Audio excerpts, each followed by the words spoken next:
You understand English perfectly when you read it. You've studied the grammar, you know the vocabulary, but the second a native speaker starts talking at normal speed, it turns into a blur of sound and you're lost.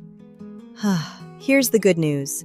That's not an intelligence problem, and it's not a vocabulary problem. It's an ear problem, and ears can be trained.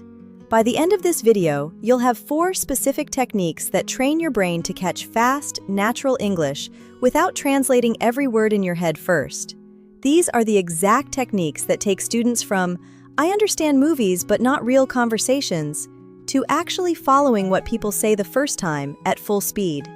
Let's start with why this happens, because once you understand it, the fix makes a lot more sense. When you learned English through books and apps, you learned written English. Clean sentences, every word pronounced fully. But that is not how people actually talk. Native speakers don't say, "What did you eat?" They say something closer to, "What'd you eat?" They don't say "going to," they say "gonna." Words get squished together, dropped, blended. Your brain was trained on the textbook version, so when real speech shows up, it doesn't match anything you've studied. It's like learning to read sheet music and then someone hands you a guitar and expects you to jam. And here's the part that trips people up the most. If you're translating in your head while someone talks, you will always be behind. By the time you've translated sentence 1, they're already on sentence 3. You're not slow. You're using a strategy that can't keep up with real-time speech. So the goal isn't to translate faster.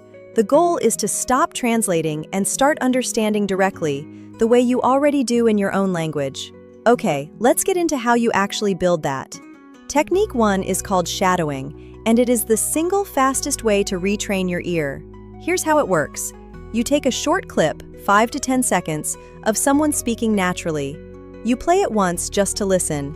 Then you play it again, and this time you speak along with them at the exact same time, matching their rhythm, their pauses, their speed. You're not translating, you're mimicking, like an actor copying a performance. This feels strange at first. You'll stumble. That's completely normal, and it means it's working. What shadowing does is force your mouth and your ear to move at native speed together, so your brain stops treating fast English as too fast and starts treating it as normal. Let's try a tiny example right now. I'm going to say a short phrase at natural speed. Just listen the first time. "I don't know what you're talking about." Now say it with me, matching my rhythm, not word by word, but the whole phrase as one flow. "I don't know what you're talking about." Good. Now one more time. "I don't know what you're talking about." That squished together feeling? That's the sound you're training your ear to expect. The more natural phrases you shadow like that, the less foreign, fast speech will sound. Technique 2 is choosing audio that's just slightly above your level, not way above it. A lot of learners think progress means jumping straight into unscripted podcasts or fast movies with no subtitles. But if you only understand 20% of what's said, your brain gets overwhelmed and shuts down instead of learning. The sweet spot is content where you already understand 60 to 70%. You're comfortable enough to follow the shape of it, but stretched enough that your ear has to work.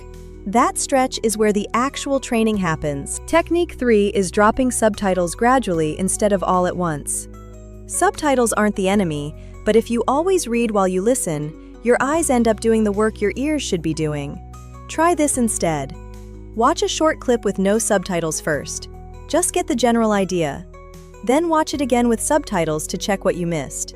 Then one more time with subtitles off, and notice how much more you catch now that you know what's coming.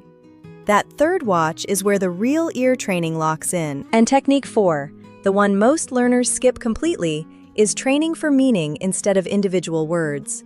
When native speakers talk fast, whole chunks of information get compressed into a feeling, a rhythm, a shape, more than a string of individual words.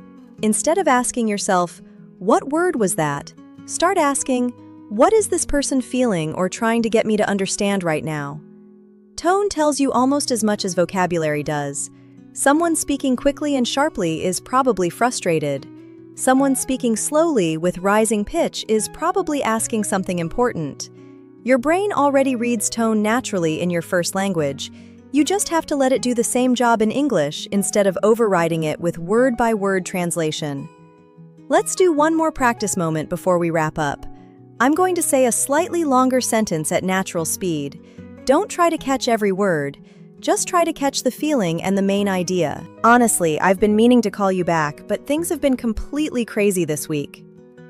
What was the feeling there? A little apologetic, a little rushed, right? That's the skill.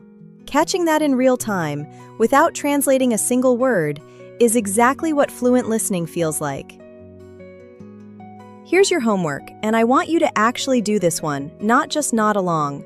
Pick one 30-second clip today, something you're mildly interested in, and shadow it 3 times.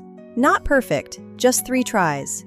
Do that daily for 1 week, and notice how different fast speech sounds by the end of it.